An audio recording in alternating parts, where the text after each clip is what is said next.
let's talk about writing really nicely developed research questions. You want to make sure that you're starting with excellent research questions so that when you go to write your paper, you're already where you need to be. You're already narrowed. You already have a question that's going to work for you, that's going to lead you to your argumentative paper.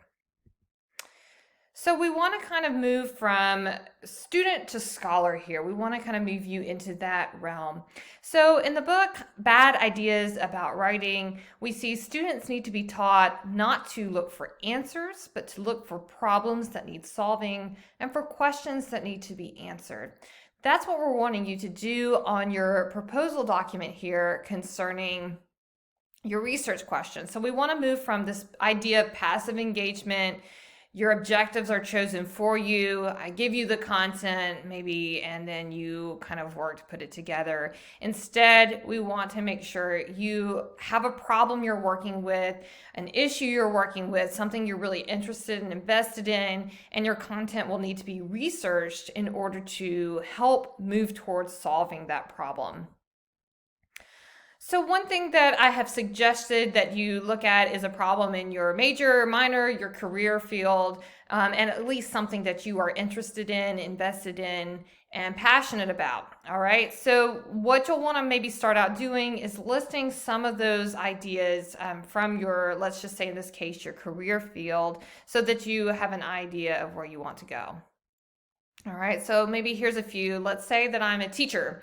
I'm going into the education field. So maybe here's some problems. Maybe you do, this is what we call preliminary reading. Maybe you go to, again, opposing viewpoints or 1A, or just do some news article reading to see what issues are out there in education. After I did this, this was the list that I came up with. This is a good start, but I don't just stop here. All right. So on your proposal document, I want you to work with at least 1 to 3 options of what you're interested in.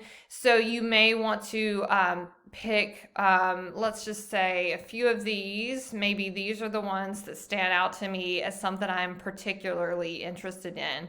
You could work from these 3 ideas, or you could pick one and then pick 3 areas under that idea. So hopefully that's not too confusing. But what I'm saying here is that you're going to be exploring essentially more than one option. Okay, so to produce really good research questions, you really want to think about lots of different focuses before you actually settle on the one that you're going to write on. Just some ideas or some recommendations if writing kind of gets in the way. You can always use a voice recorder or your phone and go back and transcribe later. Don't worry about judging the questions or even answering the questions. In fact, you probably shouldn't be able to answer the questions just yet. You haven't done your full research yet, so don't worry about that either. Just write everything down and we can go back into all of this and change it later. You may even want to start with a statement and kind of go work backwards and transcribe it into a question. So there's a lot of different ways you can arrive at your research question.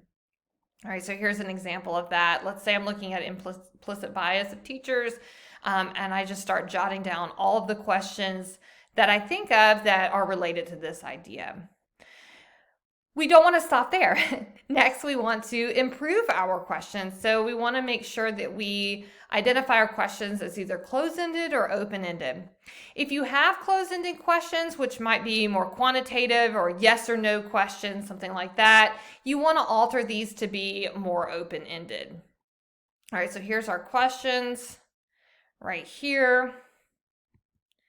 And let's take a look at those revised questions that we have. So you can kind of compare the questions in the first list to revising them into those more open-ended questions that obviously need some research in order to respond. All right, so look at the difference. You can see they line up here. So I went from do course and curriculum materials influence teacher biases to how do course curriculum materials encourage teacher biases. And I would probably see that idea about teacher bias, for example, in doing my preliminary research. So that would help you move from column A essentially to column B, those revised questions. All right, think about prioritizing your questions next. So think about choosing the most important questions from your revised list.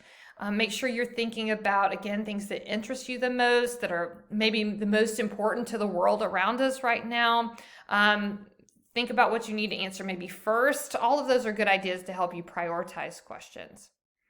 All right, so let me go back here. So implicit bias of teachers, maybe that's where I want to go. Maybe these are my top 3 questions that I want to work with. So who is impacted by teacher bias and how does it affect them? How can we gauge the effectiveness of bias training for teachers? And how do course curriculum materials encourage teacher bias? These are all 3 different questions that I could use for my options for my research questions on my proposal planning document. If I solely want to look at implicit bias, then those could be my 3 options. And then out of those 3 options, I would choose the top one to write my paper about.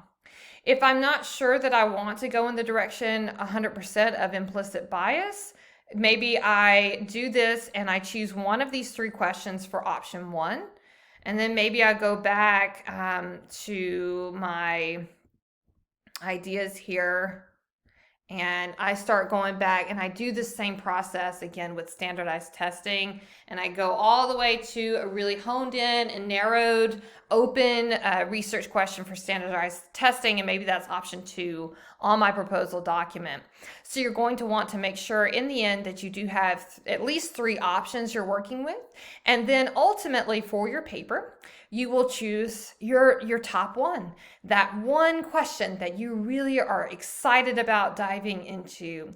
I've used teaching as an example here, but obviously you want to choose what works for you. So really think about, and this is a great time to explore. Maybe you don't know what the issues are in your field right now. I had a student a few semesters ago who wanted to be a nurse, and she wanted to know what type of she was looking at how nurses are trained and how the problem of them having a really quality education but not actually being ready to dive headlong into nursing when they graduate.